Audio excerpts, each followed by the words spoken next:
Si Ken ay isang ordinaryong binata na hindi sinasadyang nagising sa ibang mundo bilang isang mahinang healer, pero nang ipasailalim siya ng isang napakagandang at napakalaking mommy sa sobrang hirap na training, bigla na lang siyang naging overpowered at dinurog-durog niya ang Demon Lord. Nagsimula ang lahat nung pauwi na si Ken galing sa school, iniisip kung gaano ka-mediocre ang buhay niya, biglang umulan at napilitan siyang sumilong sa locker room. Kasabay nun, napansin ng sikat na duo sa school na sina Suzon at Kazuki na walang payong si Ken, kaya binigyan nila siya ng extra at inalok na sabay na silang maglakad pauwi. Sa daan, sobrang amazed si Ken kung gaano nila siya kagalitan na parang hindi siya isang loser, kahit sila yung mga sikat sa school. Bigla na lang tumigil sa paglalakad sina Suzon at Kazuki nung may narinig silang mga kampana, pero akala ni Ken ay nadedeliryo lang sila kasi wala naman siyang naririnig. Maya-maya pa, may lumitaw na magic circle sa ilalim ng mga paa nila at bigla silang nag-teleport sa harap ng isang hari na nagngangalang Lloyd na nagpahayag na sila raw ay ipinatawag para maging bayani at lumaban sa hukbo ng Demon Lord. Pagkarinig nun, natuwa si Suzon habang si Kazuki naman ay nagdemand na ibalik na lang sila sa original nilang mundo para mabura niya ang kanyang browser history. Nung sinabi ni Lloyd na one-way lang ang summoning ritual, nagalit si Kazuki, pero lumuhad naman ang hari sa harap nila at nangakong hahanap ng paraan para maibalik sila, nakiusap din siya na tulungan muna nila ang kaharian sa ngayon, pero pinaalalahanan siya ni Kazuki na mga ordinaryong estudyante lang sila. Dinepensahan naman ng court mage ni Lloyd na ang summoning magic ay pumipili ng may main character aura dahil ang mga may pambihirang kakayahan lang daw ang nakakarinig ng summoning bells. Pagkarinig nun, napasabi si Ken na hindi nga siya nakarinig ng kahit anong kampana at saka lang nag-sink in sa kanya na nagkataon lang siyang nasama sa summoning, the game is broken. Pagkatapos, pinag-test ng court mage ang mga hero gamit ang isang crystal ball para malaman ang kanilang magical affinity, unang nag-volunteer si Suzon at excited na hinawakan ito, umilo ng dilaw ang bola at sinabi ng court mage na nasa kanya na ang kapangyarihan ni Zeus, napangiti naman si Suzon. Hinawakan naman ito ni Kazuki at kumikinang na puti, sinabi ng court mage na meron siyang light magic na sobrang kinatatakutan ng mga demonyo, katulad daw ng mga mababahong tao na takot maligo. Panghuli, inilapag ni Ken ang kanyang kamay at umilo na berde ang bola, pero nung tumingin siya sa court mage para sa paliwanag, bigla na lang hinawakan nito si Ken at tumakbo palayo papunta sa throne room na panik na panik. Nung ikinwento nito kay Lloyd ang nangyari, isang sinabi ng hari kay Ken na kailangan na niyang lisanin ng kaharian para sa kanyang ikabubuti, pero lalong naguluhan si Ken kasi sobrang bilis ng lahat ng pangyayari para sa maliit niyang utak.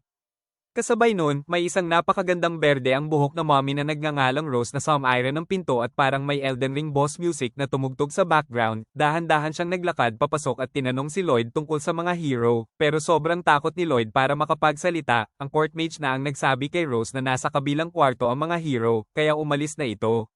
Naguluhan pa rin si Ken at tinanong ang hari kung ano ba ang ibig sabihin ng umilo na berde ang bola, at dahil doon ay nagpanik na naman ang lahat sa loob ng kwarto. Narinig ito ni Rose at bumalik para kunin si Ken, mabilis na inutos ni Lloyd sa court mage na ilayo si Ken, agad naman siyang nilagay sa bubble at ipinadala palayo, pero hinabol siya ni Rose at nagawa siyang sunggaban, sinabi nito sa hari na siya na ang magte-training sa bata para maging isang ganap na gigachad at dinala siya palayo at walang ni isang kaluluwang ng ahas na pigilan siya.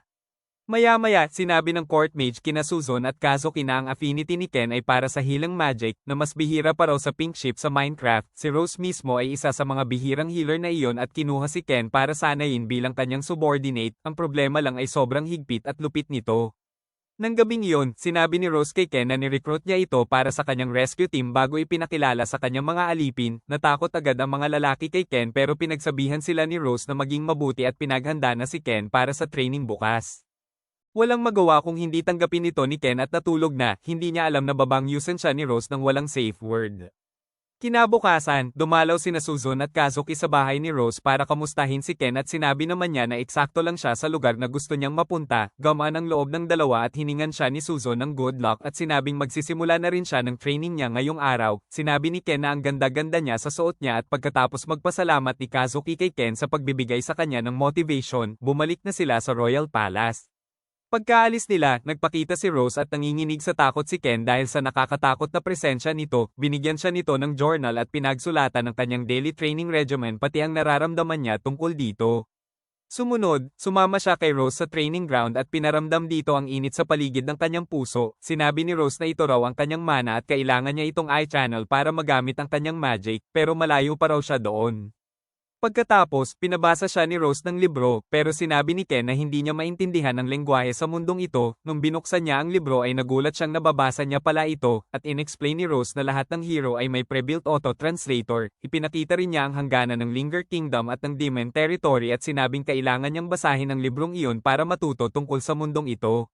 Sumunod na araw, pinatakbo niya si Ken ng milya-milya, at pagkatapos nun, pinatakbo niya ito sa paahon na daan para lumaki ang kanyang chicken legs. Napagod si Ken at natamba, dahil doon ay tinapakan ni Rose ang daliri niya dahil sa pagiging tamad. Habang nasasaktan siya ay napansin niyang nawala ang lahat ng kirot sa katawan at inexplain ni Rose na gumamit siya ng healing magic para ayusin siya. Pinaandar na niya si Ken at nagpatuloy ito sa pagtakbo sa mga sumunod na araw, dahan-dahan siyang umuunlad sa bawat takbo. Isang maulan na araw, nadapa siya ng husto at lalong naging madumi, pero malamig na sinabi ni Rose na tumigil sa kakatamad. Nakaramdam ng inis si Ken pero nakita niyang may liwanag sa kanyang kamay at napagtantong epektibo pala ang training. Kinabukasan, iniwan ni Rose ang mga bakas ng kanyang paa sa puwet ni Ken, sinabing hindi sapat ang progress nito at lalo pa niyang paghihirapan ang training simula ngayon. Mula noon araw-araw na laging tinatapak-tapakan ni Rose ang puwet ni Ken kaya napilitan siyang matuto ng healing magic para lang gumana.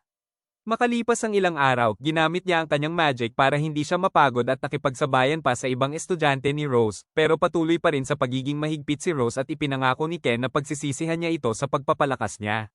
Sumunod na araw, binigyan siya ni Rose ng break sa pagtakbo at pinag-push up siya. Ginamit ni Ken ang healing magic para i-repair ang muscles niya sa tuwing sumasakit ito. Nakita ito ni Rose at sa wakas ay inexplain niya na ang training na ito ay para matuto siyang tumakbo palayo sa kalaban ng mabilis. Ang trabaho niya raw ay buhatin ang kanyang mga sugatang kasama pabalik sa ligtas na lugar, at ang pagtakbo ng mabilis ay makapagliligtas ng maraming buhay. Dahil sa bagong pagkaunawa, nagpatuloy sa training si Ken at ginawa niya pareho ang takbo at push-up sa iisang araw. Nung nasanay na siya, pinalagyan siya ni Rose ng extra weights at bumalik siya sa square one. Kinabukasan, isa sa mga trainees na nagngangalang Tong ang kumain ng tanghalian niya. Sobrang inis ni Ken at hinabol niya ito kahit may extra weights pa siya. Makalipas ang isang linggo, biglang dumalaw sa kanya sina Kazuki at Suzon. Nagulat na lang sila na nakita siyang nagpupush up na may block ng semento at si Rose sa kanyang likod. Nung bumagal siya ay nang asar si Rose pero sumagot si Ken. Pinalala ni Rose ang parusa sa pamamagitan ng pagdagdag ng isa pang block ng semento sa likod niya, pero pinilit pa rin ni Ken at nagawa niya ang isang push up. Dahil doon sa wakas ay kinilala ni Rose ang kanyang walang kwentang pag-iral at sinabing na-promote na siya mula sa marumi patungo sa basura. Sa nakita iyon ay naluwayan ni Suzon ang sarili sa kakatingin sa makakapal na muscles ni Ken habang si Kazuki naman ay nag-alala para sa kanyang kaligtasan. Biglang sinakal ni Knight Commander Siglas si Rose at pinagsabihan ito sa pagsira sa magandang kinabukasan ng isang binata, pero pinaalis niya ito at sinabing estudyante niya si Ken at siya ang magdedesisyon kung paano siya sanayin. Sinabi rin niya na gagawin niyang kanang kamay si Ken dahil isa itong matigas na cookie na nakasurvive sa lahat ng training niya at hindi makapaniwala si Ken na pinupuri na pala siya nito. Pinapahinga ni Rose si Ken para makapagkwentuhan sila ng kanyang mga kaibigan. Nagpahinga sila sa ilalim ng puno kung saan napansin ni Ken na may kasama silang blonde na babae. Nagpakilala ito bilang si Princess Celia at agad lumuhad si Ken para humingi ng tawad sa pagiging masyadong casual sa kanya. Sinabi ni Celia na mas gusto niyang maging formal at naglabas ng masarap na pie para sa lahat. Tinanong ni Kazuki si Ken kung araw-araw ba talaga siya na-training ng ganon kahirap, pero sinabi ni Ken na magaan lang daw ang training ngayong araw. Ikinwento ni Kazuki ang kanyang sariling training schedule at sinabing maingat ang kanyang mga mentor sa kanilang kapakanan. Nung sinabi ni Ken na araw-araw siyang binabangungot ni Rose, itinaas ni Suzon ang damit ni Ken at nilawayan ito sa nakita nitong six-pack na nagpakita ng kanyang inner DD. Tinanong ni Kazuki kung paano siya nagiging normal sa kabila ng matinding training at inamin ni Ken na kahit gusto niya munang tumakbo, nagustuhan na niya ang kanyang bagong routine. Ipinakita niya ang kanyang magic at sinabing gusto niyang maging kapaki-pakinabang katulad nila. Tinanong ni Suzon kung bibigyan ba siya ni Ken ng CPR kapag nasa trouble siya, pero sigurado si Ken na hindi nito kakailanganin ang tulong niya dahil hindi siya normal. Dumating si Tong dala ang pagkain para kay Ken pero tiningnan siya nito ng masama dahil sa nakaw nitong tanghalian at nag-away sila. Nag-alala si Celia para kay Ken pero sinabi ni Kazuki na okay lang ito dahil pangkaraniwang araw lang ito para kay Ken. Pumayag naman si Suzon at napansin na masaya si Ken dito kaya nagdesisyon na silang bumalik sa castle habang enjoy si Ken sa kanyang laban sa kanyang bagong kaibigan. Nang gabing iyon, naliligo si Ken at naalala kung paano siya nilawayan ni Suzon kaya napagtanto niyang talaga pala siyang lumakas. Despite his body being a powerhouse, tanong ni Ken sa sarili kung sapat na ba ang kanyang isip para pantayan ang kanyang pangangatawan. Kinabukasan habang kumakain ng almusal, may inihagis na mabigat na bag si Rose sa mukha ni Ken. Ito raw ang formal niyang paraan ng pag-imbita sa kanya na lumabas. Dinala niya ito sa border kung saan tinakot niya ang mga guard para makalusot sila. Nakarating sila sa isang gubat na tinatawag na Darkness of Linger at inexplain ni Rose na puno ito ng monsters at hindi raw siya makakauwi hanggat hindi siya nakakahuli ng Grand Grizzly. Nagreklamo si Ken dahil ang Grand Grizzly ay parang final boss ng mga bear, pero sinabi ni Rose na kaya niya ito bago siya itapon sa gubat. Habang nahuhulog siya, nagpanik si Ken hanggang sa maalala niyang siya ang bida. Ginamit niya ang kanyang healing powers para sumalo sa kanyang pagbagsak at siguraduhing walang bali sa kanyang buto. Pagkatapos ay pinalakas niya ang kanyang loob at sinabing madali lang ito para sa kanya, pero may lumitaw na higanteng puting oso at ibinalik siya sa realidad. Habang tumatakbo siya para iligtas ang sarili ay naalala niya ang lahat ng training niya at nagdesisyong lumaban. Biglang dumating ang dalawa pang asul na oso at sumali sa paghahabol. Tumakbo na lang ulit si Ken at napadpad sa ibabaw ng talon. Tumalon siya pababa at nakatakas mula sa mga oso. Basang-basa na nagpahinga siya sa sanga ng puno at hinintay na matuyo ang kanyang damit habang kumakain, pero dahil lumulubog na ang araw ay nagpasya na siyang matulog. Kinabukasan, minarkahan niya ang kanyang base at pumasok sa gubat, nag-iwan ng mga marka sa daan para gabayan siya pauwi. May nakita siyang puno na may kalmo at agad nag-ingat. May lumitaw na kuneho mula sa bush at nakita niyang nasaktan ito. Ginamit ni Ken ang kanyang healing magic para ayusin ang kuneho at bumalik sa paghahanap ng mga oso. Pero nakita niyang sumusunod sa kanya ang kuneho. Pinagsabihan niya itong umalis dahil hinahabol siya ng monsters, pero bigla niyang napagtantong dinadala pala siya nito sa pugad ng mga oso. Pagkatapos mahanap ang tirahan ng mga oso, pumunta siya sa ilog para kumuha ng tubig. Sumama ulit ang kuneho kaya pinili na lang niyang gawin itong kaibigan. Maya-maya, pinapanood niya ang mga natutulog na oso at napagtantong na-e-enjoy niya ang sarili niya. Nagkasakit siya kinabukasan dahil sa tubig sa ilog, hindi gumana ang kanyang healing magic at habang naghihirap siya ay bumalik ang kanyang kuneho para alagaan siya.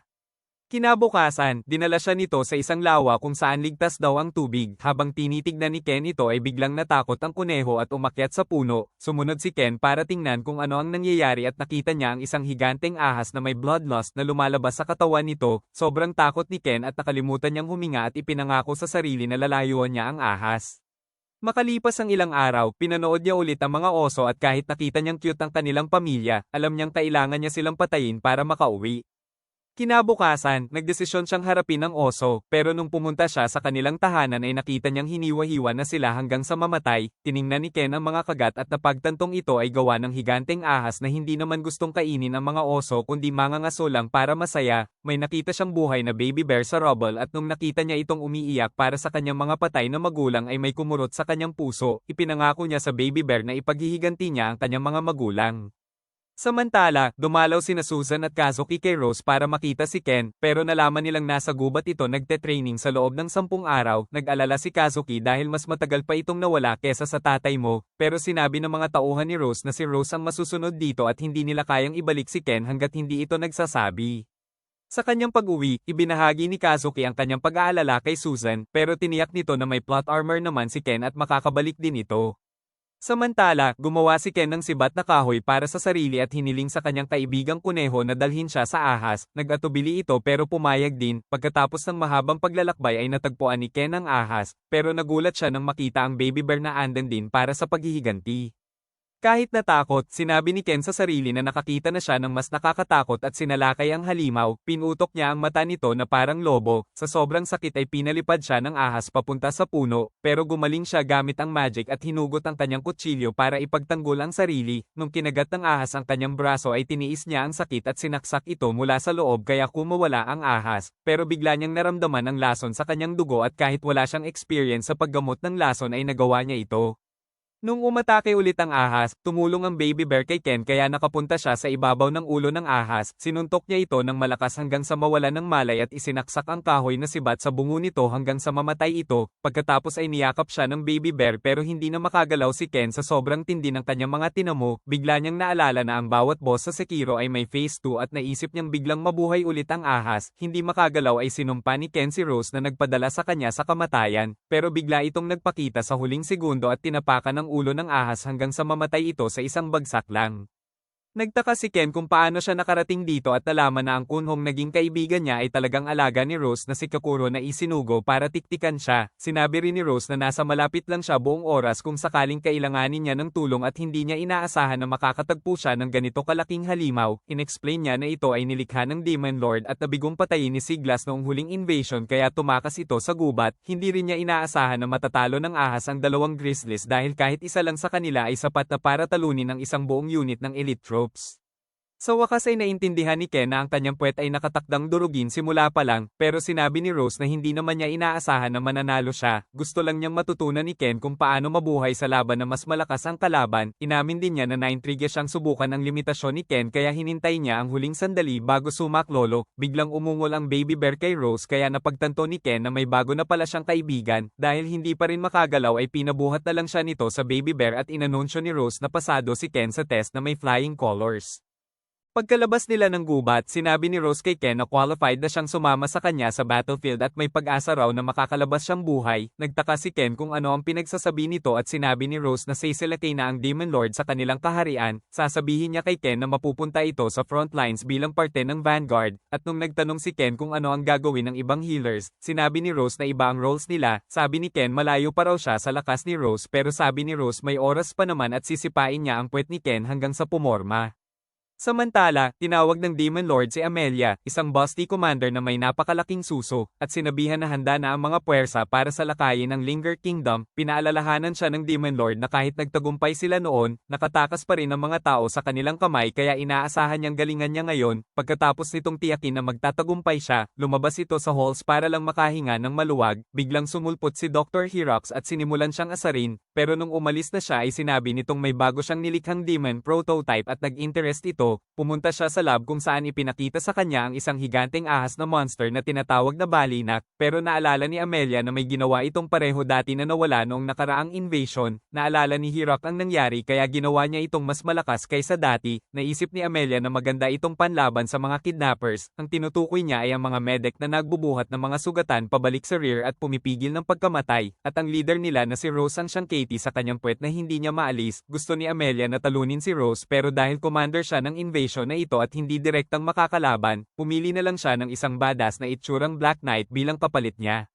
Kinabukasan, nagising si Ken sa kanyang malambot na kama at sobrang na-miss niya ang bahay kaya ang hilik nitong ay parang music na sa kanyang tenga. Pagkatapos ay pumunta siya sa shed para pakainin ang kanyang bagong alagang bear, pero nung humingi rin ng pagkain si Kakuro ay pinagtabuyan niya ito dahil niloko siya nito noong test, pero biglang niyakap siya ni Kukuro kaya tinanggap na lang niya at pinakain din. Nagdesisyon siyang pangalanan ng bear na si Blue Ran. Dumating si Rose at napagtantong mas malala pa ito magpangalan kay Elon Musk. Sinabi rin niyang pinayagan siya ng hari na itago ang bear pero pag-aari pa rin ito ng rescue team. Sininghalan niya si Blue Rin at binyantaan na gagawing tanghalian kapag naging tamad ito kaya natakot ang kawawang bear at nagtago.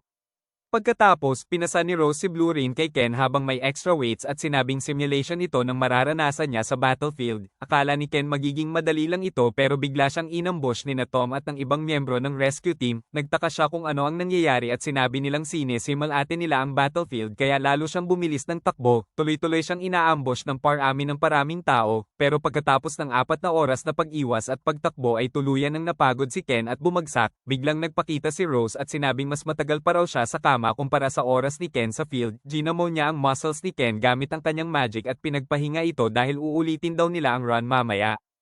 Maya-maya, pinaligid ni Ken si Blue Rin sa castle pero walang pakialam ang lahat. Naguluhan siya kaya tumigil siya sa isang tindera ng prutas at tinanong kung bakit sila kalmado kahit may dala siyang monster. Sabi ng tindera alam daw nilang galing siya sa rescue team at sanay na sila na nakikitang ganito ang training nila araw-araw. Nagpasalamat si Ken at umalis na, pero may cat girl na nagngangalang Amako na nag-interest sa kanya. Habang patuloy sa pagtakbo si Ken, may isang blonde na lalaki na nakakita sa kanya at hinabol siya para mapansin. Nung natamba ang lalaki ay napansin na siya ni Ken at ginamo ang binti nito bago tinanong kung bakit ito nagpapakahiya. Nagpakilala ito bilang si Orga at sinabing isa siya sa mga healer ng rescue team na nagtraining kasama ang ibang heroes. Pinuri rin niya si Ken sa pagtiis sa training ni Rose at inamin na hindi nila ito kinaya ng kanyang kapatid kaya lumipat sila sa syudad at nagtayo ng clinic. Tinanong ni Ken kung bakit siya nasimplang kanina at inamin ni Orga na mahina siya sa paggamit gumamit ng healing magic sa sarili, pero kahit ganun ay tumutulong pa rin sila ng kapatid niya sa rescue team kapag kailangan. Napaisip si Ken sa sinabi ni Rose at dinagdag ni Orga na siya ay nasa rear lang naghihintay na madala ni Natong ang mga sugatan. Sinabi ni Ken na mapupunta siya sa front lines at nag-alala kung kakayanin niya. Sinabi ni Orga na ang mga pinakamalakas na knight lang daw ang nasa front na madalas pinababayaang mamatay kapag bumagsak kung hindi dahil sa mga healers sa front lines. Alam niyang isa ito sa pinakamahirap na trabaho kaya sigurado siyang hindi ipapasok ni Rose si Ken doon kung hindi siya lubos na nagtitiwala sa kakayahan nito. Nagpasalamat si Ken sa motivation at nagdesisyong umalis na, pero nakiusap si Orga na huwag siyang magalit kay Rose dahil puki naman ito sa puso. Sinunod niya ang payo nito at tumakbo na. Dumating ang kapatid ni Orga na si Uro at sinigawan ito dahil sa pagiging late. Samantala, nakarating si Ken sa castle gate at humingi ng permiso sa guard na pumasok. Pinayagan naman siya dahil sinabihan na sila ni Rose. Sa loob ay nakasalubong niya si Suzon at nagpahinga sila sa kani-kanilang training para magkwentuhan. Napansin ni Ken na sugatan ang kamay nito dahil sa training kaya dahan-dahan niya itong hinawakan at ginamaw gamit ang healing magic na mula si Suzon at sinabing natutuwa siyang pinuntahan siya ni Ken. Pero nung sinabi ni Ken na pupuntahan din daw niya si Kazuki ay biglang naintindihan ni Suzon kung bakit virgin at lonely ito sa school. Sinabi niya na si Kazuki ay kasama ni Commander Sigla sa border kung saan manghuhunting ito ng monsters para magka-battle experience. Pagbalik daw ni Kazuki ay siya naman ang maghahunt, pero alam ni Ken na mag-e-enjoy itong pumatay dahil sobrang excited nito noong una silang dumating dito. Pagkatapos noon, binuhat niya ulit si Blue Rin at umalis na, naiwan si Suzon na na-appreciate kung gaano sila kabilis naging magkaibigan. Mamayang gabi, nakauwi si Ken at pinatulog si Blue Rin. Nagulat na lang siya nung makita si Rose na nakatitig sa buwan. Nilapitan niya ito at sinabing bago lang siya umiyak nung malaman niyang mapupunta siya sa front lines. Pero ngayon ay may bago na siyang goal na protektahan ang mga taong mahalaga sa kanya tulad ni Suzon at Kazuki kaya magter-training pa siya ng mas matindi bukas. Nakita ni Rose ang determinasyon niya at binigyan siya ng words of encouragement. Na-excite si Ken at sa wakas ay naramdaman niyang parte na siya ng team. Kinabukasan, ginaisen siya ni Rose para sabihing ipinatawag sila ng hari para sumama sa training ni Suzon sa labas ng castle. Habang naglalakad ay tinanong ni Ken kung bakit si Suzon lang ang sasamahan nila at hindi si Kazuki. Sinabi ni Rose na tinanggihan niya ang request noon dahil nasugatan siya, pero hindi na niya kayang tanggihan ito ngayon. Sabi niya kay Ken na safety measure lang siya kaya hindi siya dapat magpakabida. Pagkatapos ay nakasalubong niya si Suzon sa labas ng castle at natuwa ito nang makita ulit si Blue Ran. Ipinakilala rin niya ang kanyang squadmates na sina Aruko ang knight at si Kay ang mage. Napansin ni Ken na nakita na niya si Aruko dati at sinabi nitong gatekeeper siya sa castle. Sa gitna ng kwentuhan ay mariing sinabi ni Rose kay Suzon na ang healing magic ni Ken ay kayang gamutin ang sugat at lason pero hindi nito kayang buhayin ng patay kaya dapat itong mag-ingat. Hinarap niya si Ken at sinabing biguin niya ito tulad ng pagbigo niya sa kanyang mga magulang bago umalis. Samantala, nagte-training si Kazuki gamit ang espada nung biglang may dumating at pinagsabihan siyang magpahinga. Sinabi niyang okay lang siya at nag-flex pa para ipakita. May nagising sa kanya na primal instinct kaya napatalon ito sa hiya at tumakbo palayo. Sumunod, nagsimula na ang paglalakbay ni Ken at ng iba papunta sa Darkness of Linger na siyang parehong gubat kung saan galing si Ken. Inisip niya kung magiging nostalgic kaya si Blue Ren pagbalik doon, biglang nakita ni Suzon na natutulog ito at sinubukan itong hawakan na parang baliw. Pinigilan siya ni Ken at tinanong kung nasaktan ba ito sa ulo o talagang tanga lang talaga. Pero naasar si Suzon dahil parang tropa lang siya treto ni Ken. Nung nagising si Blue Ren sa kakaingay nila ay pinababa na siya ni Ken para maglakad pero inaantok pa ito. Nakita ito ni Suzon at inalok na buhatin ito sa likod, pero nung tumapak ito ay nadurad siya sa bigat. Pagkatapos ay nagpatuloy na sila sa paglalakad at humingi ng tawad si Suzon kay Ken dahil nagamot na agad siya. Biglang nakaramdam si Koren ng maraming creatures sa unahan at may lumitaw na mga masasamang bandido na mukhang matagal nang hindi nakakita ng babae at tubig. Hinanapan nila ng valuable si Ken at ang squad. Natuwa si Suzon nung makita sila. Sumilip si Blue Ran mula sa likod ni Ken at napagtanto ng mga bandido na nasa matinding problema sila. Pero nung may isang nagbanta na gagawing doormat si Blue Rin ay nagalit si Suzon at ginamitan ito ng Thunderbolt. Nung sumugod ang iba ay ginugulpi rin sila. Biglang may naramdaman si Koren na papalapit. Ilang saglit pa ay inambush sila ng horde ng Folbu Race. Kahit may pagtulong si Blue Erin ay natangay sila ni Ken sa hangin. Ginamit ni Ken ang healing magic para siguruhing ligtas silang makalapag pero napadpad sila sa isang batis. Biglang napagtanto ni Ken na nasa ibabaw na pala sila ng talon. Pinahandang niya si Suzon sa impact pero ang sumunod niyang naalala ay nagising siya na sinusubukan siyang dalhin ni Suzon sa pampang. Ipinangako nitong poprotektahan siya hanggang kamatayan pero sinabi ni Ken na hindi naman siya Barbie kaya itinulak siya nito pabalik. Pagkatapos niyang gamutin ang sugat nito ay humingi ito ng tawad sa pagkapasok nila sa gulo, pero sinabi niyang huwag mag-alala dahil may sarili na siyang man versus wild dito. Dahil palubog na ang araw ay nagmungkahi siyang matulog sa puno tulad ng ginawa niya dati. Hindi raw marunong si Susan dahil hindi naman siya pinapayagan ng kanyang magulang. Napagtanto ni Ken na anak ni Elon Musk si Susan kaya nagmungkahi siyang sa kuweba na lang sila matulog. Pinapalitan niya ng damit si Susan at namula ito sa naiisip na magpapakita ng kanyang melons. Pagkatapos ay gumamit siya ng magic sa ilog para makahuli ng isda at nagsindi ng apoy para lutuin ang mga ito. Nung hinubad ni Ken ang kanyang damit para patuyuin ay humarap sa pader si Susan dahil nasa wild time of the month siya. May nakita siyang mga cute na unggoy sa kuweba at kahit binalaan siya ni Ken na poisonous ang mga ito ay panay pa rin niya dahil cute daw. Nakagat siya at pinagamot na naman kay Ken. Samantala, nalaman ni Kazuki na nawawala sina Ken at Susan kaya nagdesisyong hanapin ang mga ito. Biglang sumulpot si Rose at pinigilan siya dahil alam daw nitong may plot armor si Ken at mapoprotektahan din nito si Susan. Sa kuweba, napansin ni Ken na inaantok na si Susan at inalok na siya ang magbantay magdamag, pero ipinilit ni Susan na siya muna ang matulog dahil madami na siyang ginamit na healing magic. Umulan at biglang nalungkot si Susan. Tinanong niya si Ken kung ano ang nararamdaman nito sa pagkapasok nila sa mundong ito. Nung sinabi ni Ken na may parte pa rin sa kanya na namimiss ang dating bahay nila ay sumagot si Susan na hindi na raw siya uuwi dahil doon ay nakakulong siya sa expectations ng iba at dito siya malaya. Sinabi ni Ken na sawa na rin siya sa boring niyang buhay at gusto niya ng malaking pagbabago. At dahil sobrang baliktad ng routine niya ngayon, ito na nga ang kailangan niya. Nakita nilang marami silang pagkakapareho kaya na-motivate si Susan na protektahan ang kaharian at sumang-ayon si Ken na kalimutan na nila ang lumang mundo at mag-focus sa pagbuo ng bago. Napansin ni Susan na nag-mature na si Ken at na-e-enjoy niya ang pagiging malapit dito. May nagising na inner Johnny Sins kay Ken pero nahihiya pa rin itong kumilos sa kanyang nararamdaman kaya nagpanggap na lang siyang natutulog. Nakita ito ni Susan at napakyut na lang siya. Kinabukasan, naglakad na sila ulit sa gubat at may narinig silang papalapit. Naghanda sila sa laban pero si Blue rin pala ito na tumakbo papunta kay Ken. Sumulpot din si Aruko na pagod sa kakahabol kay Blue rin na nakaamoy kay Ken. May naamoy si Blue rin na iba at dinala sila sa pwesto kung saan pinatay ang mga magulang niya. Pagkatapos magbigay galang ay hudyat ni Blue rin na handa na siyang umalis. Pero malungkot pa rin si Ken para sa kanya. Iniabot ni Susan ang kamay at sinabing umuwi na sila. Masaya namang tinanggap ito ni Ken.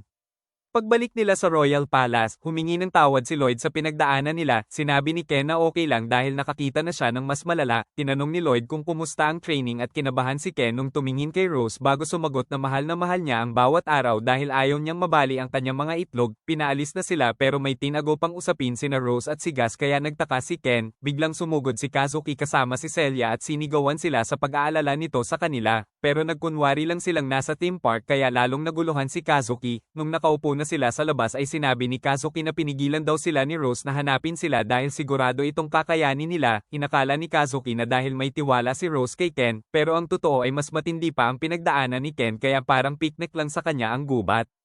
Nagkwentuhan sila tungkol sa mga katangahan ni Susan at nakita ito ni Celia na nakakatuwa. Sinabi niya kay Kazuki na mas masaya ito kapag kasama ang mga kaibigan. Sabi ni Kazuki dahil galing daw sila sa iisang mundo. Nalungkot si Celia at tinanong kung may lugar pa ba siya sa puso nito at kung pwede siya tawagin sa pangalan. Pumayag naman si Kazuki.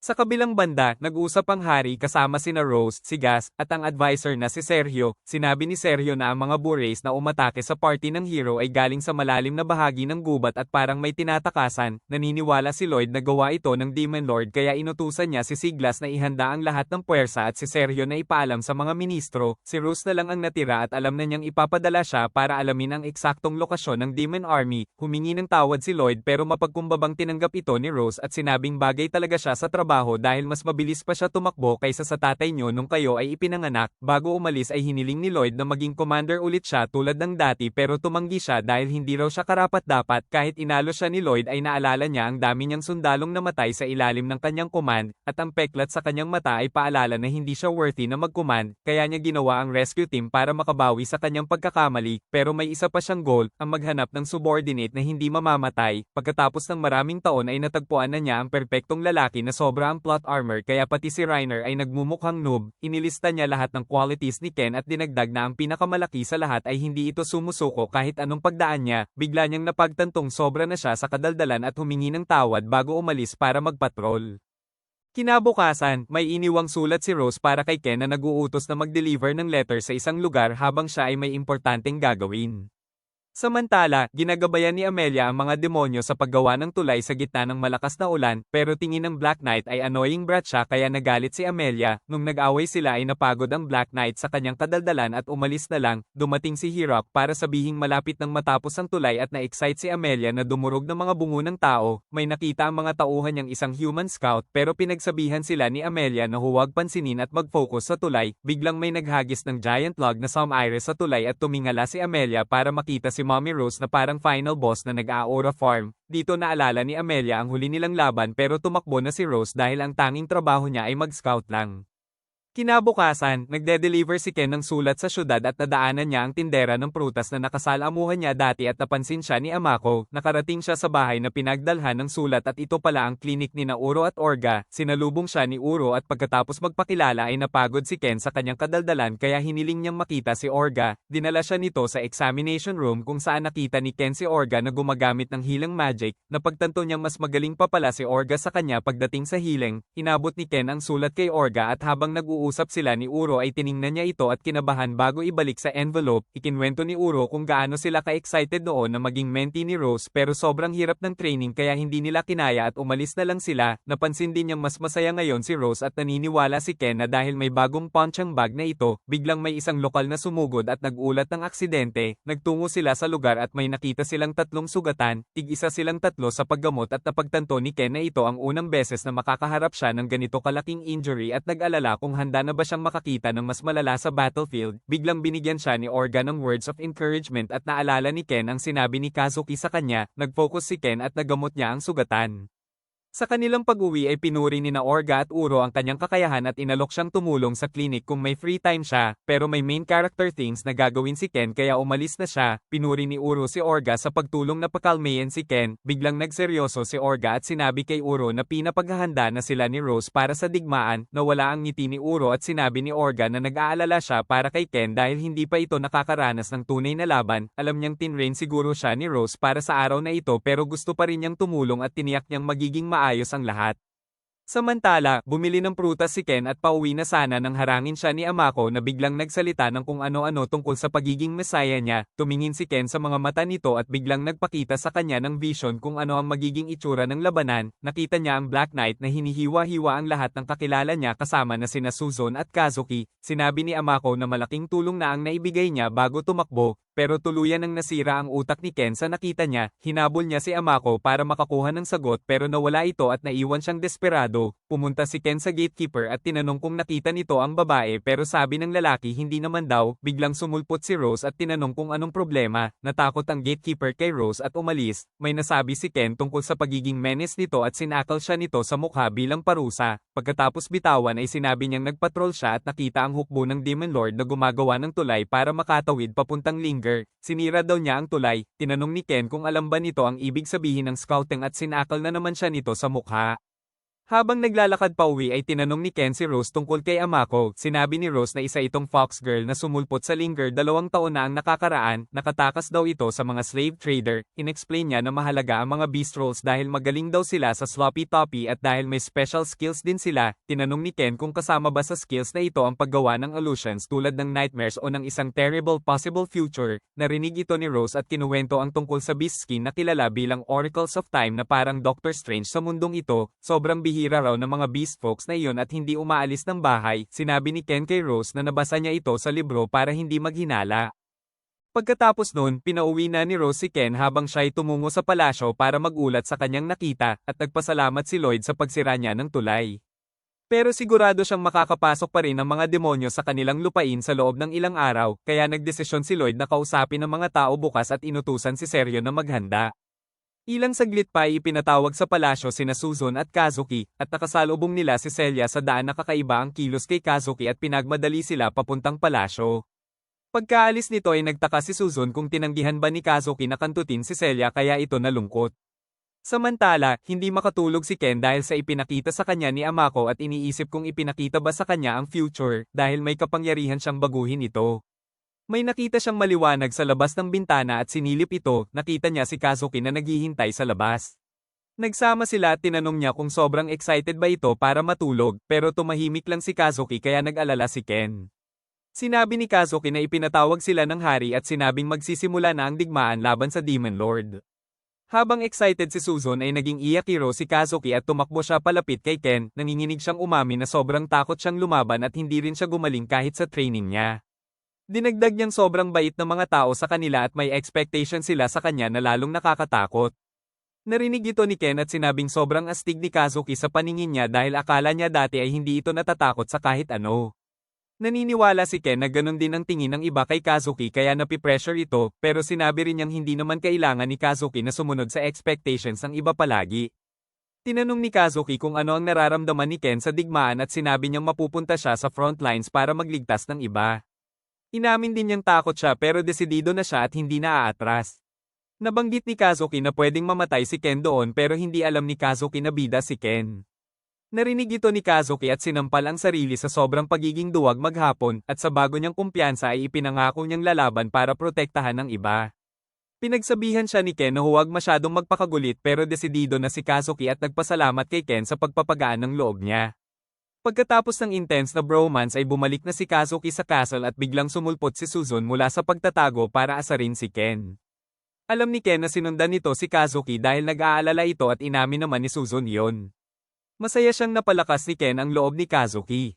Sinabi ni Ken na ayaw pa rin niyang lumaban si Kazuki, hinawakan siya ni Suzon at tinanong kung ganun din ang nararamdaman niya para sa kanya.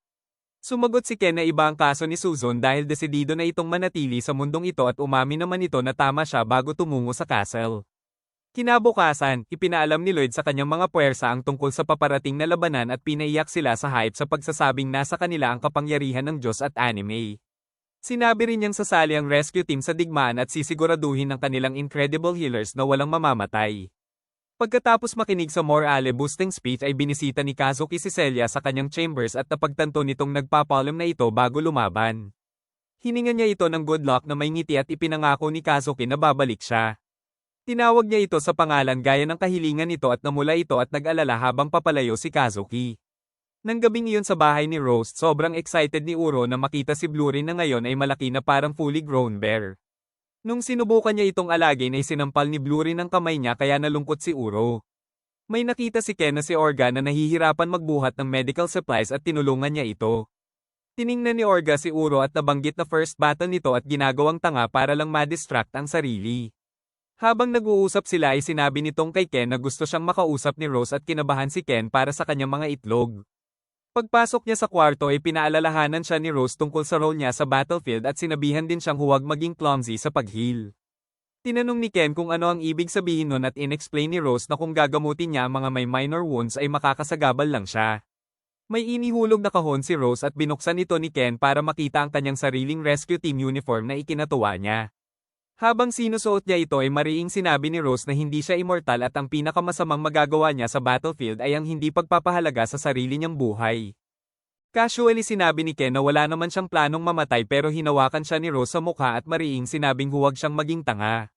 Sinabi rin niyang kapag nahuli niya itong nagpapakatanga ay siya na mismo ang papatay kay Ken bago pa ang kalaban. Ipinangako ni Ken na papahalagahan niya ang kanyang buhay bago ang lahat. Paglabas niya ng kwarto ay kahit na may ipinakita sa kanya si Amako ay ipinangako niyang poprotektahan niya sina Kazuki at Suzon. Hindi nagtagal ay nagtungo na ang rescue team sa border kung saan magaganap ang labanan. Tinanong ni Ken kung ano ang itsura ng mga demonyo at sinabi ni Rose na demi-human sila na kamukha nila pero mas malakas. Tinanong niya kung takot ba si Ken at sumagot ito na hindi naman dahil tinrain naman siya nito para maging raid boss. Inamin niyang tumagal lang siya sa simula dahil gusto niyang makaganti kay Rose at inaasahan niyang sasampalin siya nito. Pero nanatiling tahimik si Rose dahil puno ang isip niya ng mga nasawi niyang subordinate noong nakaraang digmaan at nagdesisyong ikwento ito kay Ken. 5 taon na ang nakalipas, commander ng Knight si Rose at ipinatawag siya ni Lloyd kasama ang iba para ipaalam ang sightings ng demonyo malapit sa gubat. Kahit walang casualties ay hiniling ni Lloyd na huwag muna silang makipag-engage sa mga demonyo. Pagkatapos ng meeting ay tinanong ni Siglas si Rose kung ano ang tingin niya at nagpahiwatig ito na posibleng sumalakay ang mga demonyo sa kaharian. Pareho ang naramdaman ni Siglas at sinabing ihahanda niya ang kanyang mga tauhan. Nagdesisyon din si Rose na ihanda ang kanyang tropa. May isa sa kanyang estudyante na nagngangalang All na biglang nagtanong kung sasalakayin nga ba sila ng demonyo at sinampal siya ni Rose sa ulo dahil sa pag-eavesdrop. Habang naglalakad pa uwi ay confident si All na madali lang nilang matatalo ang mga demonyo pero sinabihan siya ni Rose na seryosohin ito. Pag-uwi nila sa base ay inis na si Rose at pinagsabihan ng mga estudyante niyang mag-training ng mas matindi. Sinimulan nilang batuhin si All dahil siya raw ang dahilan kung bakit sila mapapag-alitan. Makalipas ang isang linggo, sinabi ni Lloyd kay Rose na papalapit na ang mga demonyo kaya inutusan niya itong mag-scout at makipag-engage kung kinakailangan. Nang gabing iyon ay sinabi niya sa mga estudyante na maghahanda sila para pumunta sa gubat bukas. Habang nag-aalala ang iba ay excited si All na lumaban, sinimulan na naman siyang batuhin ng mga kasama dahil sa pagiging manyak. Mariing sinabi ni Rose na delikado ang misyon na ito at sasama rin siya para gumaan ang loob nila. Kinabukasan, ilang oras na naghanap ang squad ng demonyo sa gubat pero wala silang nakita kaya nagkampo sila para sa gabi. Sinabi ni All na bukas ay lalalim pa sila sa gubat at kahit alam ng iba na delikado ito ay pumayag sila dahil deputy commander nila si All. Nang gabing iyon, nagbantay si Rose at napansing hindi rin makatulog si All kaya inaya niya ito sa tabi ng apoy. Tinanong ni All kung bakit siya napiling deputy kahit average lang naman siya at sinabi ni Rose dahil magaling naman ito sa lahat ng bagay. Sinabi rin ni Rose na si All ang susunod na commander pagkatapos niya at nagpanik si All dahil biglaan.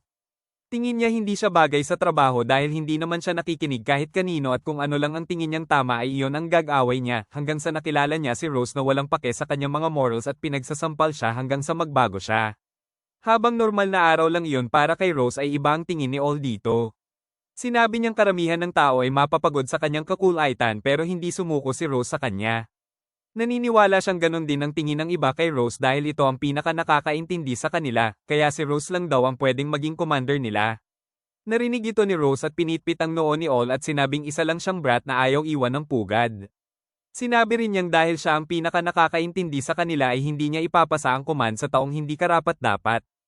Naniniwala si Rose na si All ang bagay sa trabaho dahil may never give up attitude ito at natural lang na susundin siya ng mga tao.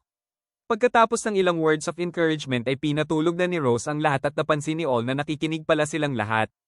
Sinabi ng squadmates na tama lang na napili si All bilang deputy at sobrang namula siya. Kinabukasan, may nakita silang bakas ng mga demonyo at monsters sa gubat at sinundan nila ito para mahanap ang kampo ng demonyo. Agad silang napansin ng Demon Commander at hinamon sila. Tumayo si Rose at tinanong kung bakit sila nangangaso ng monsters sa teritoryo ng tao. Sa halip na sumagot ay sinabi ng Demon Commander na hindi na niya sila pwedeng hayaan mabuhay dahil nakita na nila ang mga ito. Inatasan ni Rose si All sa squad at sinugod ang Demon Commander. Gumamit ng wind spell ang commander para hiwain siya pero umiwas si Rose gamit ang super speed at pinalipad ito papunta sa gubat. Hindi siya nakalanding maayos at nagkaroon ng sugat sa kanyang binti kaya hinabol niya ang commander para tapusin ito. Binunot niya ang buong puno sa gubat at ibinato sa commander hanggang sa modorage ito na parang nunal. Pero nag-power up ang commander at natrap si Rose sa isang tornado ng wind blades na puputulan siya. Nagulat ang commander nang i-activate ni Rose ang healing at tinanggap lahat ng tama. Sa wakas ay nirespeto siya ng Demon Commander. Nagpakilala ito bilang si Nero at inilabas ang kanyang special weapon na may curse. Napansin agad ni Rose ang sword at iniwasan niya ito. Pinalipad niya si Nero pabalik sa kampo kung saan nakita nitong nahihirapan ang kanyang mga demon soldiers laban sa tropa ni Rose. Napagtanto ni Nero na hindi pala mahina ang mga tao. Idineklara niyang madaigising na ang kanilang tunay na Panginoon at wawakasan ang pang-aapi sa kanila. May nakita si Rose na pulang aura sa katawan ni Nero at bigla niyang napagtantong sobrang laki ng pagkakamali niya. Biglang nag-zombie ang isang patay na demonyo at hinawakan ng isa sa mga estudyante ni Rose. Kahit inatake niya ang demonyo ay hindi ito bumitaw at hinampas ng martilyo ang ulo ng estudyante hanggang sa kapwa sila mamatay. Sunod-sunod na bumagsak ang mga estudyante ni Rose dahil sa cursed sword na nagpalakas sa mga demonyo. Habang pinapanood ni Rose nang may takot ay walang habas niyang inatake si Nero pero sinugatan nito ang kanyang mata. Napansin ni Nero na madali basahin si Rose dahil wala na ito sa sarili. Nung sinubukan ni Rose na gamutin ang sugat ay sinabi ni Nero na cursed ang kanyang espada at ang anumang sugat na idinulot nito ay resistant sa healing. Pinilit pa rin ni Rose pero natalo siya agad. Sobra-sobra ang tindi kaya hindi na siya nakapagdepensa. Nung icewing na ni Nero ang kanyang espada ay biglang tumalon si All sa harapan at tinanggap ang tama na ikinamatay niya agad. Tumingin si Rose sa gilid at napagtantong patay na lahat ng kanyang mga subordinate. Naalala niya kung gaano sila ka-confident sa kanyang healing abilities bago ang misyon. Sa sandaling iyon ay napagtanto ni Rose na nabulag siya ng kanyang sariling kapangyarihan. Nung sasampalin siya ni Nero ay hinawakan niya ang espada nito. Ngayon ay galit na galit ay binigyan niya si Nero ng 90s housewife treatment. Pero bago niya ito tuluyang patayin ay may nakita siyang batang si Amelia na helpless na estudyante ni Nero na hindi kayang panoorin ang pagkamatay ng kanyang master.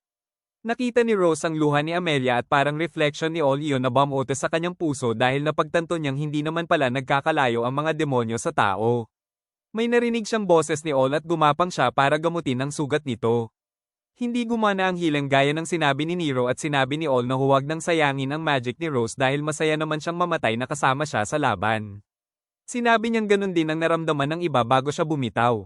Nakita ni Rose ang pagkamatay ng kanyang buong squad at sumigaw siya sa sobrang sakit. Pagkatapos ay bumalik siya sa palasyo at ipinaalam sa lahat na ang Demon Lord ay malapit ng buhayin pero kita sa mga mukha nila ang dalamhati para sa squad ni Rose. Hiniling ni Rose kay Lloyd na tanggalin siya bilang commander at bawian siya ng knighthood at iginalang naman ito ng hari. Habang umuuwi siya na nakayuko ay may dalawang matandang bumati sa kanya at sinabing sila ang magulang ni Josh na namatay sa huling laban. Humingi ng tawad si Rose sa hindi pagprotekta kay Josh pero nagpasalamat ang mga magulang dahil naiuwi niya ang bangkay nito at nakita nila ang kanilang anak sa huling pagkakataon. Pagkatapos nun ay umuwi si Rose sa kanyang walang laman na bahay na puno pa ng equipment ng kanyang squad at nagtago siya sa sulok. Makalipas ang isang buwan ay dinapuan siya ni Siglas at sinabi ni Rose na iniisip niyang sumama na lang sa kanyang mga estudyante sa kabilang buhay. Hinawakan siya ni Siglas ng mariin pero binitawan din agad dahil alam niyang nasasaktan ito. Napansin niyang gumagaling na ang sugat na dulot ng cursed sword at napagtanto ni Rose na temporary lang pala ang curse. Ibig sabihin kaya na niyang pagalingin ang kanyang mata pero tumanggi siya dahil ito ang paalala sa kanyang kasalanan. Nagdesisyon siyang mabuhay para hindi masayang ang sakripisyo ni All, hindi lang siya sigurado kung ano ang gagawin niya sa buhay. Umupo siya sa tahimik na living room at naisip kung gaano kasigla ito dati kapag andyan ang lahat. Sinisi niya ang sarili sa pagiging mahina at marupok. Naisip niya kung ano kaya ang magiging reaksyon ng kanyang mga estudyante kung makikita nila siyang ganito. Biglang siyang nagskitso at gumawa ng ilusyon ni All na sinusubukan siyang pasiglahin. Lumitaw din ang iba niyang squad at sinabihan siyang tumigil sa pag-iyak at maging ang dati na siyang tao. Sa wakas ay nakaiyak at nakapag-mourn siya. Pagkatapos ay nabawi niya ang kanyang composure at ipinangakong gagawa siya ng bagong squad na magliligtas ng buhay.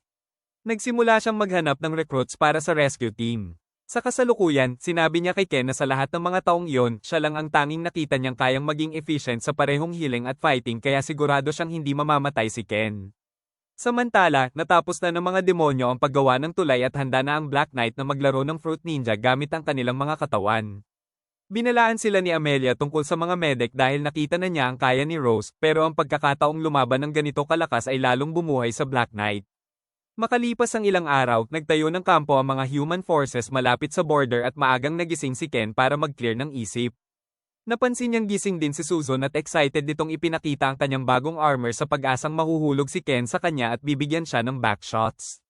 Sinabi rin niyang design ang armor para suportahan ang kanyang thunder magic at bigyan siya ng agility. Sa sobrang excitement ay nagising ang inner DD niya at ginambala si Ken. Biglang sumulpot si Kazuki at pinigilan siya. Sinabihan si Susan na gusto silang makita ni Commander Siglas kaya umalis ito pero ipinangakong babalik para sa Ken sausage. Maya-maya, sinabi ni Siglas sa mga hero na isang oras na lang at sisilakay na ang mga demonyo at inaasahang tatagos sila sa front lines para magbukas ng daan papunta sa enemy commander. Habang nagpupwesto sila ay sinabihan ni Susan si Kazuki na huwag magpakabida pero sinabi nitong okay lang siya. Inasar din niya si Susan na ginagamit si Ken bilang distraction at inamin naman niya ito. Sinabi niyang excited na siya sa laban. Napansin ni Kazuki na sobrang nagbago na si Susan simula nang pumunta sila dito at sinabi nitong dahil iyon kay Ken na tinanggap siya ng buong puso. Biglang nagpakita ang Demon Army at agad na nagpaputok ng spells ang mga mage sa kanilang direksyon. Nalaman nilang illusion lang pala iyon at ang totoong kalaban ay sumasalakay mula sa kanluran. Habang nagtutungo sina Susan at Kazuki sa kanluran ay pinadala ni Rose ang rescue team para kumuha ng mga sugatan. Inutusan niya sina Orga at Uro na maging handa sa paghil habang si Aruko ang magbabantay sa kanila. Para kay Ken ay sinabi ni Rose na sasamahan niya ito sa front kapag lumala na ang mga sugatan sa labanan. Ilang saglit pa ay bumalik si Tungdala ang ilang sugatang knights at sinimulan na silang gamutin ng squad. Sinabi ng isa sa kanila kay Ken na inatake siya ng isang higanteng ahas na nagwawala pa rin sa battlefield. Habang pinapanood ng Black Knight mula sa malayo ay may isang sundalong sumaksak sa kanya mula sa likod. Hindi lang siya nasugatan kundi ang sundalo pa mismo ang malubhang nasugatan nang hindi man lang gumagalaw ang Black Knight. Bago mamatay ang sundalo ay may isang miyembro ng rescue team na dumakip sa kanya at naalala ng Black Knight ang sinabi ni Amelia tungkol sa mga medic na ito. Lalong nag-excite ang Psycho, pero nung makakita siya ng Thunder Magic sa malayo ay nagdesisyon siyang tingnan muna iyon. Maya-maya, habang nagiging magulo na sa kampo, sinabi ni Rose kay Ken na oras na para pumunta sila sa front lines at sumagot si Ken na handa na siya. Habang nagmamadali silang lumabas ay binalaan ni Rose si Ken tungkol sa lalaking naka-black armor na delikado at naalala ni Ken na nakita niya ito sa kanyang vision. Bigla siyang tumigil at nakita ni Rose ang itsura ng mukha niya at tinanong kung kaya ba niyang kumitil ng buhay. Sabi ni Ken ang trabaho niya ay magligtas lang ng buhay, pero tinawag siyang tanggang paslit ni Rose at binigyan ng secret advice na makatutulong sa kanya para mabuhay kapag wala na siyang ibang option. Pagkatapos ay inutusan siyang magtungo sa right flank at naghiwalay na sila ng landas. Dumating si Ken sa front lines at mabilis na sumaklolo sa isang knight habang sa left flank ay ganun din ang ginawa ni Rose. Sunod-sunod na ginamit ni Susan ang kanyang Thunder Magic para talunin ang maraming demonyo, pero hindi niya maiwasang maawa sa kanila habang nagdedesisyon siyang sumulong kasama si Kazuki. Biglang sumulpot ang Black Knight kasama ang kanyang mga backup na ikinatakot ng lahat. May ilang sundalong sumalakay sa kanya pero hindi pa rin ito nasugatan at sa halip ay sila pa ang nasaktan. Walang habas na sinubukan ni Kazuki na salakayin ng Black Knight pero itinulak siya ni Susan kaya sa balikat ng Knight tumama ang kanyang atake. Tinanong ni Kazuki kung ano ang ginagawa nito at sinabi ni Susan na may skill na reflect ang Black Knight. Biglang nakaramdam ng matinding sakit si Kazuki sa kanyang balikat at nakumpirma nito ang teorya ni Susan tungkol sa reflect skill. Narinig ito ng Black Knight at naintriga kay Susan at hinamon ito sa isang duel. Samantala, biglang nakita ni Ken ang vision ng pagkamatay ni Susan at nakaramdam ng matinding sakit sa ulo na halos maputol siya. Buti na lang at bumalik ang lalaking kanyang ginamo kanina para iligtas siya. Pagkatapos magpasalamat ay nagmadaling tumakbo si Ken papunta sa front lines para iligtas sina Susan at Kazuki. Habang nag-iisip si Susan ng secret plan para talunin ang Black Knight at kahit delikado ay pumayag si Kazuki na gawin ito. Gumamit siya ng kidlat para gumawa ng ulap ng alikabok at ginamit itong cover para manakit pero ginamit ng Black Knight ang reflect at ibinalik sa kanya ang pinsala. Pero ang damage sa likod ng Black Knight ay hindi near reflect kaya sinabi niya kay Kazuki na subukan ulit. Sa pagkakataong ito ay ginamit ni Kazuki ang kanyang light magic para buligin ang knight habang ginamit ni Susan ang kanyang lightning magic para maging flash at saksakin ito sa likod. Napagpasyahan niyang hindi nagamit ng Black Knight ang reflect dahil hindi nito nakita ang pag-atake, kaya inutusan niya si Kazuki na atakihin ito ng harapan. Nung tumalon si Kazuki ay biglang nagpakitang gilas ang Black Knight at sinaksak si Kazuki sa dibdib habang ibinabalik din ang damage ng naunang atake ni Susan. Malapit nang mamatay si Kazuki kaya napaluhod si Susan sa sobrang sisi. Sa sandaling iyon ay naalala niya ang kanyang panahon sa Earth nung una niyang nakilala si Ken. Hindi tulad niya na laging gustong tumakas sa buhay, iba si Ken at pinaghirapan niya ang kanyang bagong role. Tinanggap din niya siya kung sino siya kaya naisip niyang kaya niyang gawin ang lahat sa mundong ito, pero ngayon ay sandali na lang at mamamatay na siya. Biglang sumulpot si Ken at sinampal ang Black Knight sa mukha. Tiningnan niya ng may takot ang kanyang mga kaibigan pero nakitang may buhay pa sila kaya dali-dali niya silang ginamo. Nang magkamalay si Susan ay nakatayo na ulit ang Black Knight na kalahating sira ang maskara at sinigawan si Ken.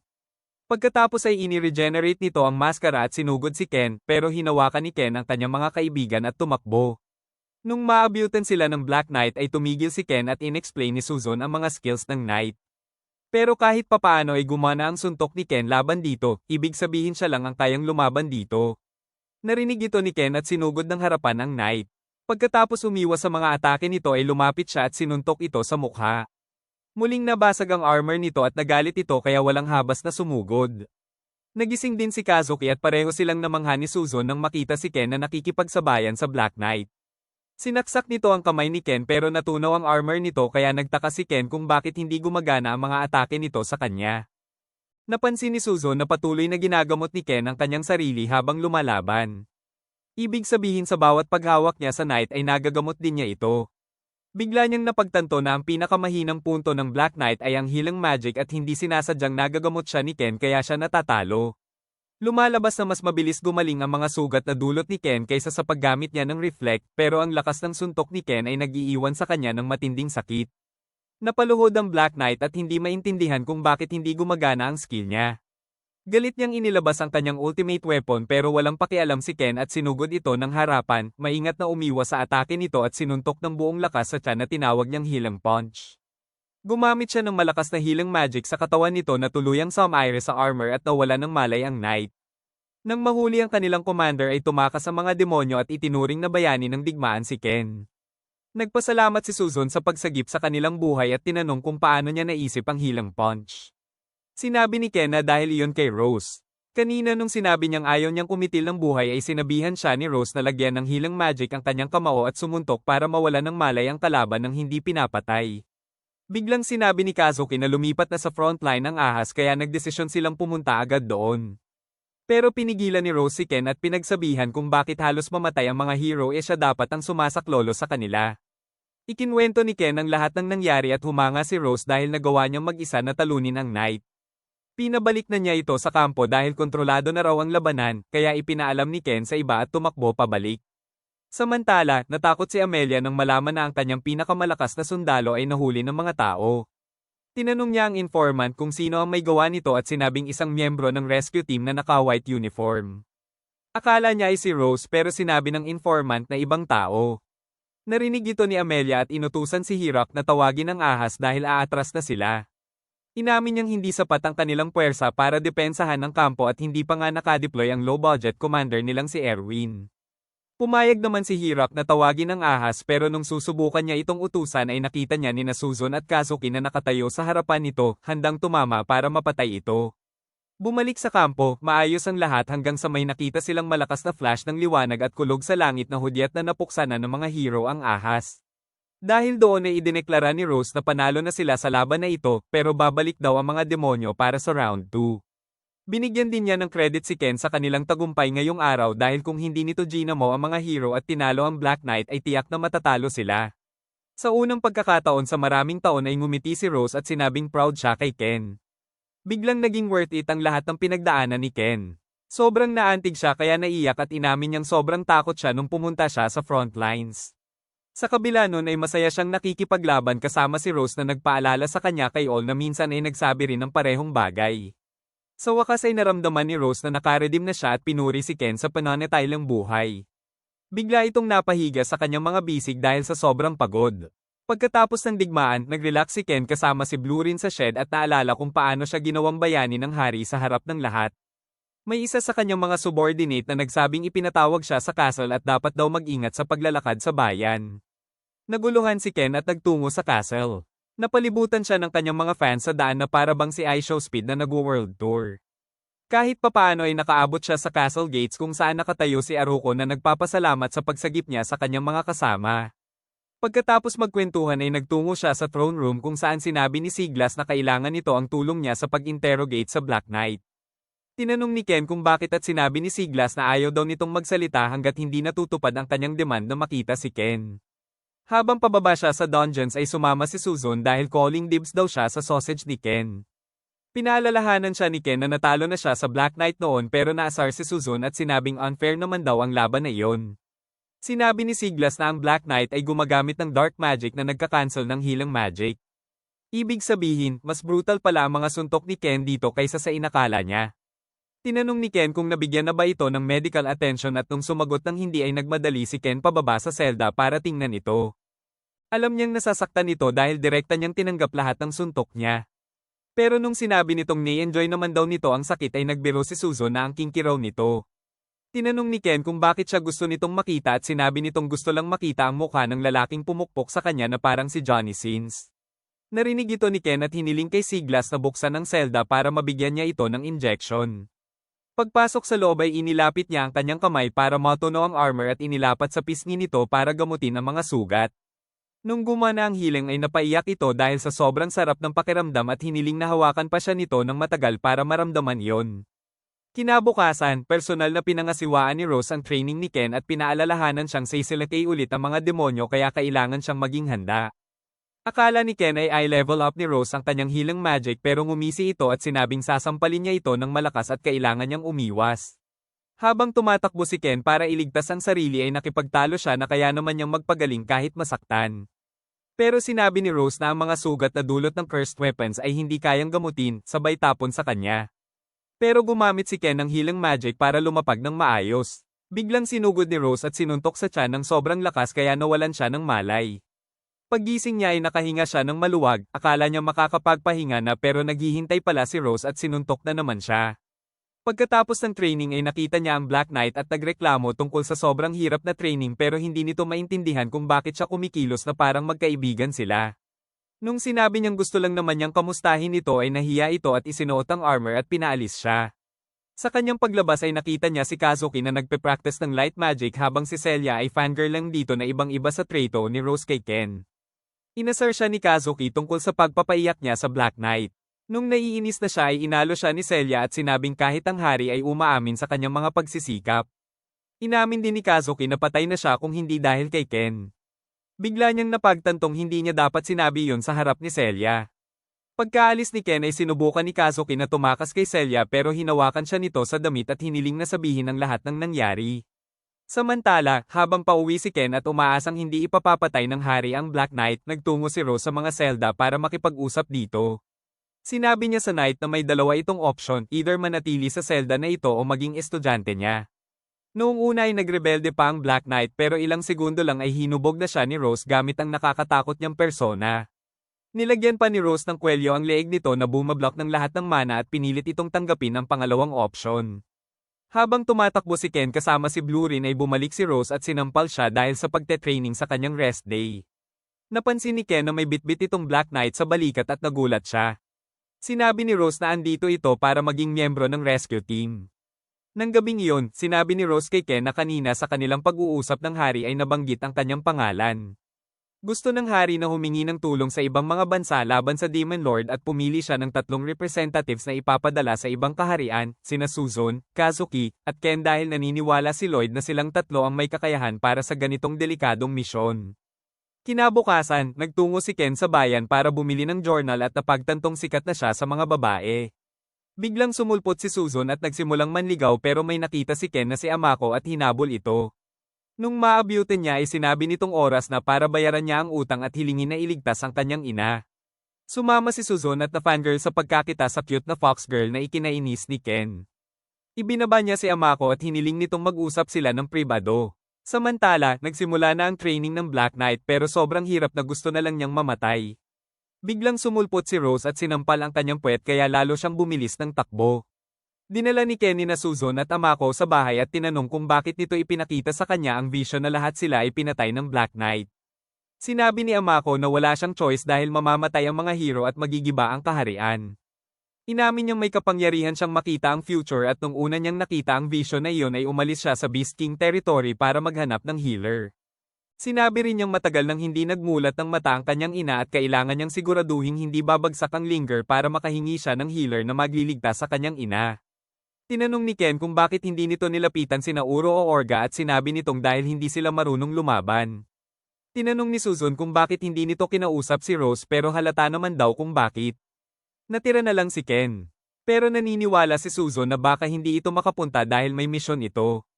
Naisip ni Ken na dadaan naman daw siya sa Beast King territory sa kanyang paglalakbay kaya hiniling niya kay Amako na maghintay habang kausapin niya si Rose.